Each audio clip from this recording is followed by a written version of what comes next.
All right, this is the second work from Ife. Okay. We have two assignments given, and we've read the first one she did. This is the second one.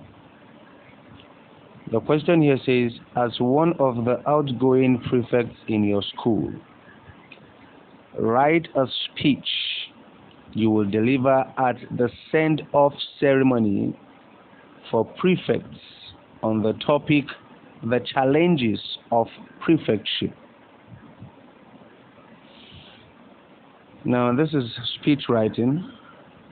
Of course, we know what the features are. You should have a very suitable title, the introduction, the body, and the conclusion.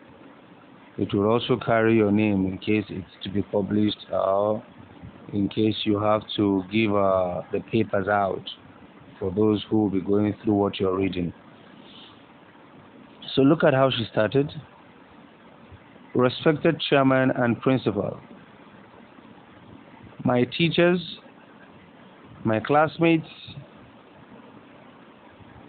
fellow learners and friends, ladies and gentlemen, today again we gather ready to pass on a baton of responsibilities and power to those that have been deemed worthy, and I, as the head prefect, stand before you all representing all my colleagues to speak on the challenges that anyone would face in the aforementioned positions of authority.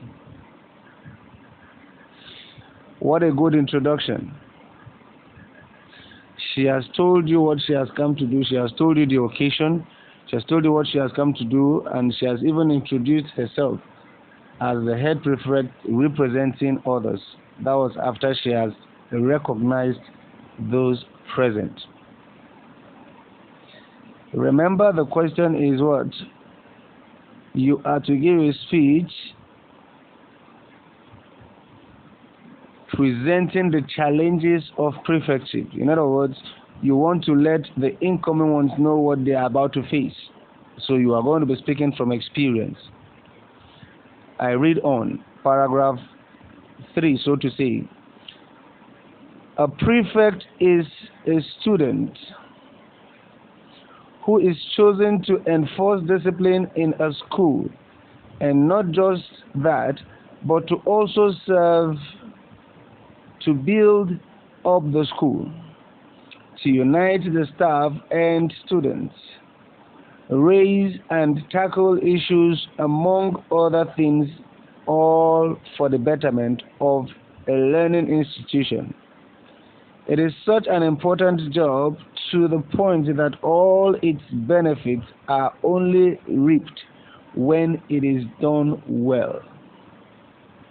Okay? Now, she has gone further again to tell you what this prefectship entails, which is also a kind of introduction to that topic. She wants you to know the challenges. All right? This is also allowed. Someone may ask, she has done the introduction in the paragraph 1, why bring it again here? In some cases, when you have something to say, which is a form of an introduction, but looks a little bit slightly different idea from what you've said, it is allowed, okay?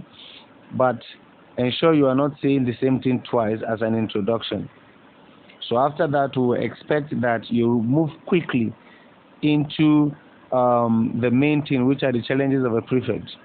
And where your second paragraph introduction will make you exceed the target words, please let it go. Because in as much as you may be writing things that are interesting, you must be able to target or measure your target. Know that you're not going beyond what is expected of you. So you have to please take note of that. All right. The challenges of such a position are immense and extensive, such that some were only realized after we became prefects, and many more will be realized by those to come after. A prefect is one with the delicate task of satisfying the students, of which they are a voice without stepping on the toes of authority, meaning that a prefect must maintain order and respect without undermining the authority of the teacher or staff. They must strive to meet and protect the expectations of both student and teacher without allowing the system of discipline and respect in the school to collapse. This is a challenge. Maintaining order and discipline. Okay? Maintaining what? Orders and discipline. That is the point I find out here. Okay? The delicate task of satisfying the students of which he or she is representing without undermining the authority. Did you get that? So a representative. The next one is that they must also deal with the disrespect, disobedience, and grudges of some students, though thankfully most schools have taken measures to curb this. A prefect is also responsible for some aspects of the school, such as the library or gym, and must fulfill their duties while not allowing their academic studies to suffer, especially the final year students. A prefect will be the student. His prefect will be the student most called upon. Okay? A prefect will be the student most called upon. It should be here, a prefect should be the student most called upon. Okay? There should be an apostrophe S. Okay? Sought after and scolded. A true prefect would become a servant for all at the expense of themselves. Okay? Now, I figure out that in this paragraph, there are two ideas which Ife has mumbled in here, such that they must deal with the disrespect, disobedience, and grudges of some students. And now she said, though the school has taken care of that. So you now went further to say they also join in such other responsibility, just such as the library and all that. Now, there is a way you can sum this into one idea. The way you've presented it here, making it look as though you are talking about two different things in this paragraph. When you said they must also deal with the disrespect, disobedience, and grudges of some students, it makes it look like you're talking about the fact that prefects are responsible for maintaining peace amongst their fellow students. Then you now went further to say, though thankfully most schools have taken measures to curb this. Now you stopped there and said a prefect is also responsible for some aspect of the school. Now is also, it means like you're giving us two ideas. Okay? When you use the word a prefect is also responsible for some aspect of the school, such as the library or gym, and must fulfill their duties. Now you would have started by saying a prefect or prefects are also responsible for certain maintenance in the school, such as sustaining peace and ensure that grudges do not last longer among students, even though the school is still doing that as well. They also ensure that there is orderliness in the library and all that. Okay? You can mention the fact that, all right, Students are also responsible in helping maintain law and order and peace in the school, such as maintaining orderliness in the library and the gym, and also peace among students, ensuring that there are no grudges. So that way, you have hammered it as a point by letting us know that the prefects assist the school in maintaining law and order. And then you mention these things such as these grudges, disrespect, disobedience, and all that, even the gym, under helping the school to do things like that. So, but when you mention one aspect of maintaining law and order and peace, you now say they also do this. You're making it look as though they are two individual things. So please, dear, take note on that. All right. The next paragraph says, then finally, even if they somehow solve all these problems, they must not succumb to pride, nor think too highly of themselves. To conclude, I would like to say a prefectship is not a position to be taken lightly. After all, it can and will be for some the first step into a world of leadership and positions of service and authority. It is a service to the school and a great opportunity. Yes, prefectship is a chance. It is a chance for students to lead and govern themselves under the careful observation of their teachers and the school management. It is a chance for students to show their mental and emotional strength and maturity. A chance for students to learn cooperation and division of labor, and to keep learning from one another while celebrating strengths and accepting and overcoming weaknesses. It is a chance for you adults to show the faith you have in the growth and education of your children, to show your pride in their rising ability to lead and to lay down themselves for the good of others, and to you, our successors, who we put our trust in. It is a chance we hope that you do not waste. Thank you all. By the head prefect. Now, in as much as, one thing I like about this writing is that in as much as the focus is bringing out the challenges of a prefect, which she has done, she still did not forget that this is a speech, and a speech is directed to an audience.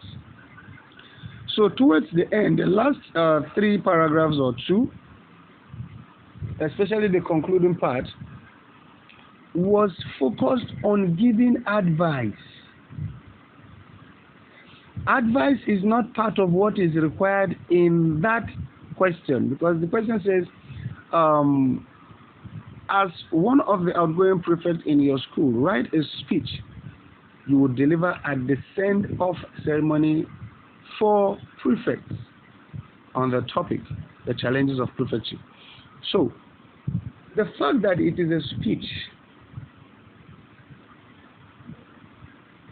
will give you the intention or the idea that when you are done, you still have people to advise. It's more of a message you are passing on to people. So you don't just list out the challenges. There was also words of encouragement. There were also words of, you can see towards the end, she is trying to tell us how effective it can be, how tangible, how it can be of help to parents and children and all that. So please take note of that.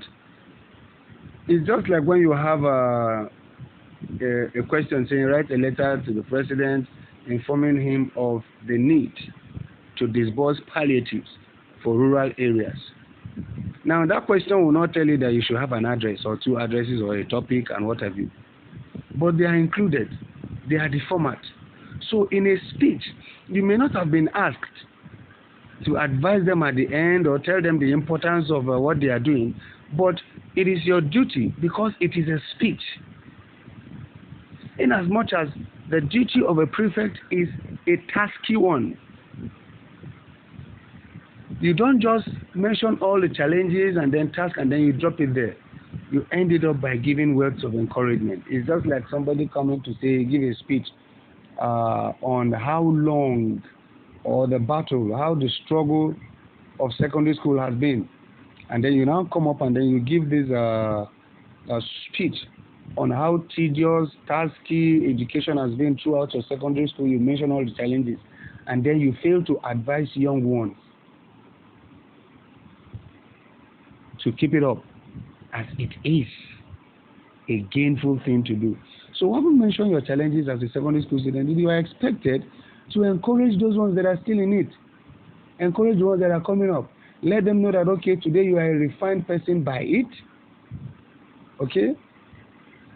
So in addition to this, I would have expected that if I haven't done all this, should be able to tell us one or two things about a personal experience as to how prefectship, though challenging, has been able to build her personality, her confidence, and her leadership skill. So these and many more are expected when you write a speech. But in essence, overall, she has done a good work, and I am happy about that. Be encouraged, write more, do more practice on your own. Please do not wait for me to give assignments before you do things on your own. You can do on your own, forward on WhatsApp, I will look at them, and if there are corrections, I will give you personally. All right.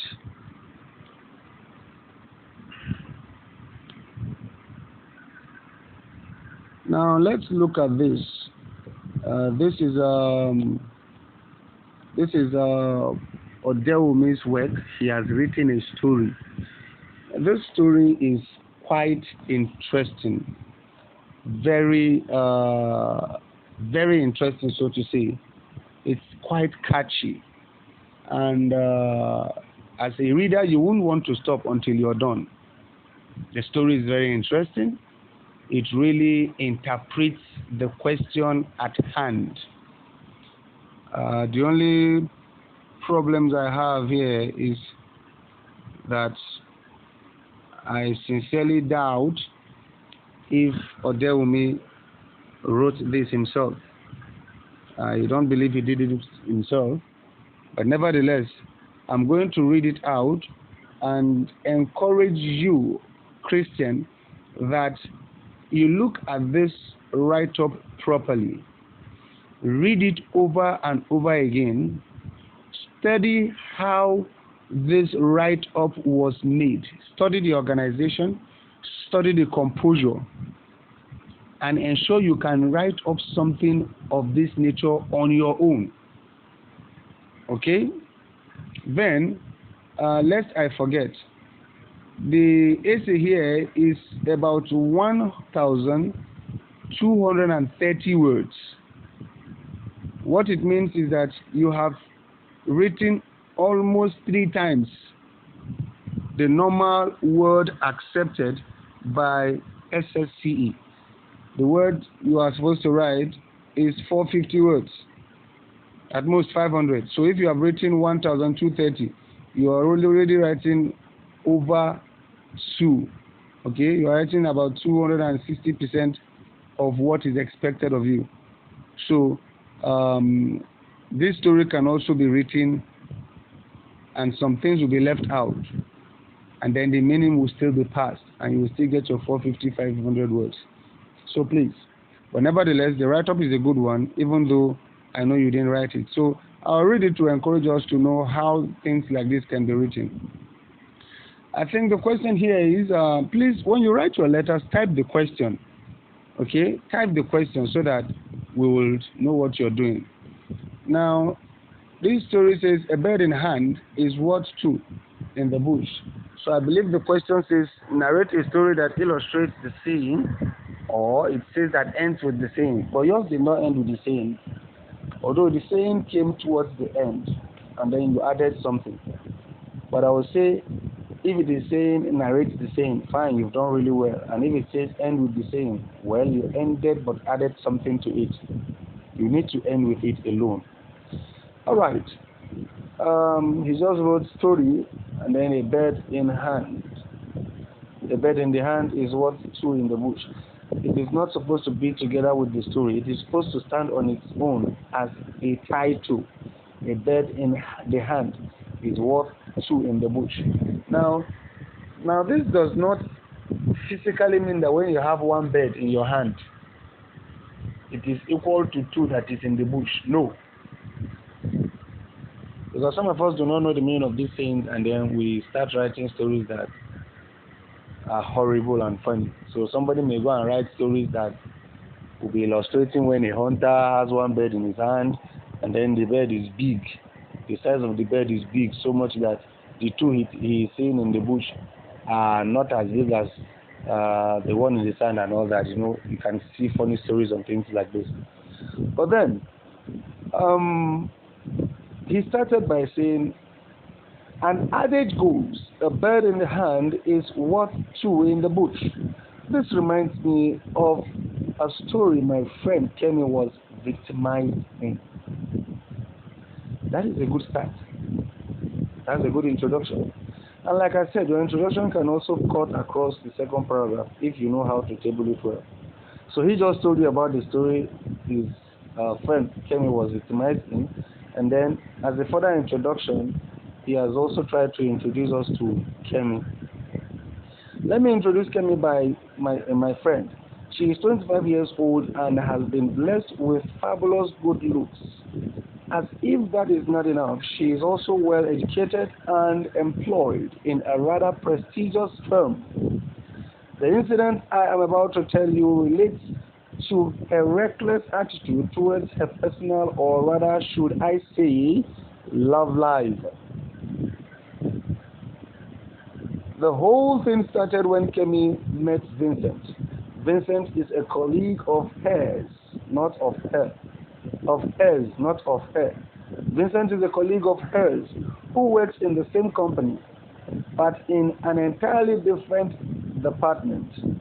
And as luck would have it, Vincent is the male version of Kemi, meaning he is also endowed with good looks and enjoys enormous luck with his job. The two met each other in the office canteen, and as some would say, the rest was history.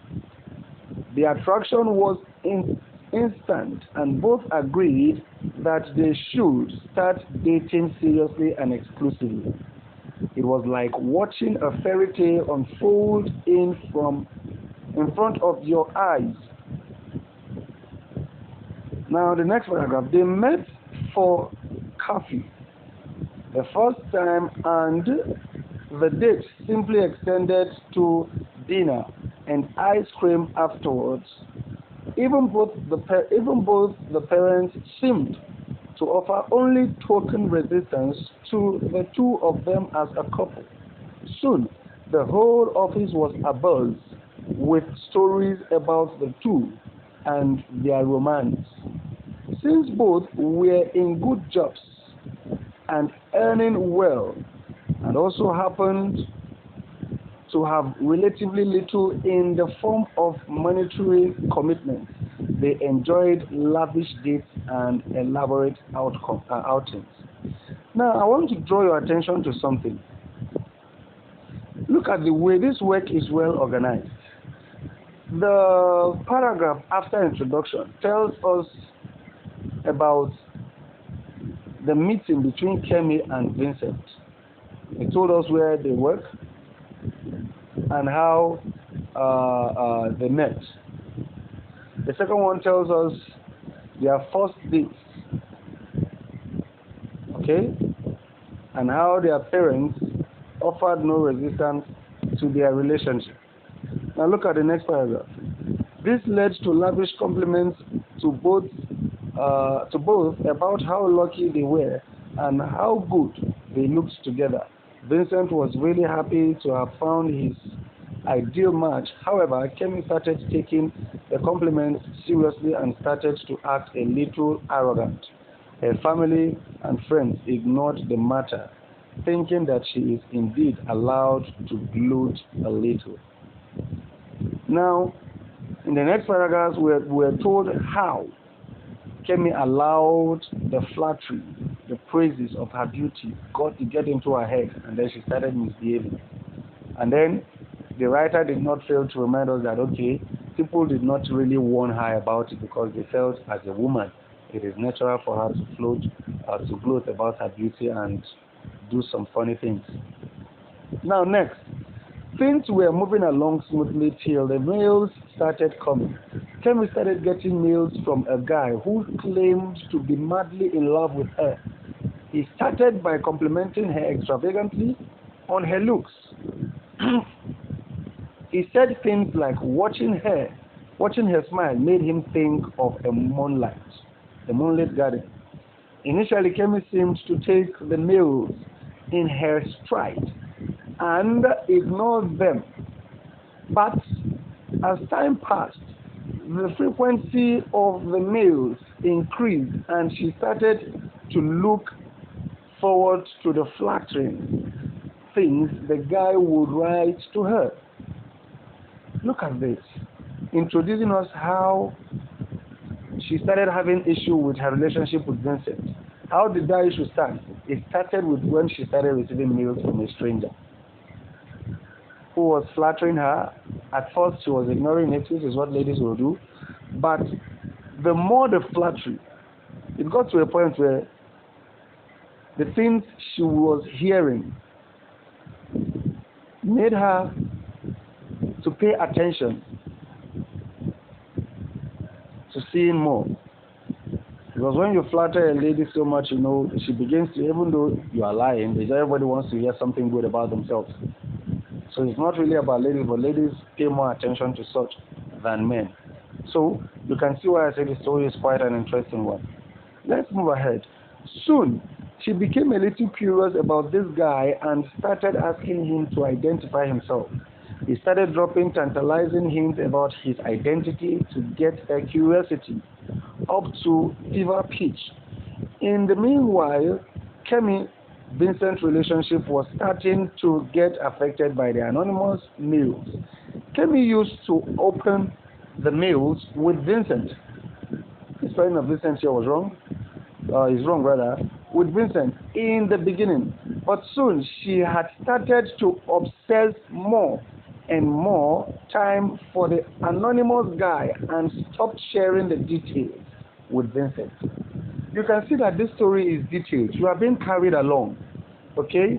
In the first instance, she was sharing the letter with her spouse, which is Vincent. Probably she's still in love, still telling her, somebody is sending me a message. I don't even know who that person is. But the time she started falling in love with the things this new guy was saying, she stopped involving Vincent. So you can see the flow of this letter, which is too good. I wish all of us can write like this. Now, let's move ahead. The next paragraph. Things came to an impasse when she stood Vincent up for a few days so that she could chat with the new guy. The new guy started revealing a few tangible bits of information about himself. He said his name was Sanjay and he was 32 years old. He also revealed that he had his own business and was quite well off. Soon, they exchanged photos. Kemi was impressed with his rugged good looks. She started imagining her future with Sanjay. Vincent, in the meanwhile, had become disheartened with Kemi's difference. Though he continued to love her, he decided to invite Mina, which I believe is Kemi, for coffee so that he can put his feelings across to her clearly. The next paragraph, Kemi told him she was too busy that day and she would meet him the next day. The fact was that she had made her first date with Sanjay and she did not want to break it. Sanjay and Kemi met in an upscale restaurant. Kemi was stunned to see that Sanjay looked even better in person than in the photograph. She was impressed with his dress sense, his style, his car, and his obvious wealth. She found herself comparing Sanjay to Vincent on each aspect and found Vincent lacking. Sanjay charmed her and showered her with all his attention, ensuring that Kemi would totally fall for him. Soon, they started meeting on a daily basis and Kemi started dreaming of her future with Sanjay. Her romance with Vincent and even her job started seeming boring and mundane to her. She decided to come clean with Vincent and tell him it was over. They arranged to meet for coffee and she gently broke the news to Vincent and told him the relationship was over. Poor Vincent. He sat there looking totally stunned and heartbroken. He told Mina which is Kemi, to take care and walk off with a heavy heart. Now Kemi, on the other hand, though a little sad about hurting Vincent, was delighted that she was now totally free to be with Sanjay. She decided to surprise Sanjay with the news on their next date. He seemed thrilled to her to hear the news and even bought her a diamond pendant to celebrate the occasion. Vincent, in the meanwhile, had decided dating was no longer an option for him and asked his parents to look for a suitable girl. Given his looks, education and job, finding a nice girl was no problem. Vincent soon chose Pretty, a pretty soft-spoken girl who worked in a software company. Both parents were eager to conduct the marriage at the earliest and things really moved fast from there on. Vincent found himself a happily married man within the span of 2 weeks of meeting Pretty. Though he had some doubts initially, he found that marriage to Pretty was one of the best decisions he had taken. Pretty was not only an intelligent girl, she also had an amazing sense of humor. She knew about Vincent's past and was comfortable with the situation. Next paragraph. Kemi was a little taken aback with the speed of Vincent's marriage, but could not grudge him the happiness. She was, however, a little impatient to take her relationship with Sanjay to the next level. She started noticing that Sanjay was always a little evasive about any talks about marriage. She soon confronted him about it and gave him an ultimatum. He broke down and confessed that he was a married man. He had married a rich but ugly girl 6 years back. He said he had done this for money and had signed an agreement with the girl's father promising to stay married till such time they had a male child, in which case he would divorce his wife and walk away with half the money. Otherwise, he would have to stay married to the girl till such time that one of them died. Now, ending it, he said Kemi was shocked and a little disgusted. That with Sanjay, she realized that she had been foolish and fallen for empty flattery and good looks. She was devastated to think that she had hurt a nice person like Vincent for a shallow person like Sanjay, for whom the sacred bond of marriage did not mean anything. As she walked off from Sanjay, she realized that a bird in hand is worth two in the bush. The realization was, however, too little and too late. You can see how perfect and sweet this story is, and interesting rather the story is. I wish everybody would be able to think up of a story and align it in this order.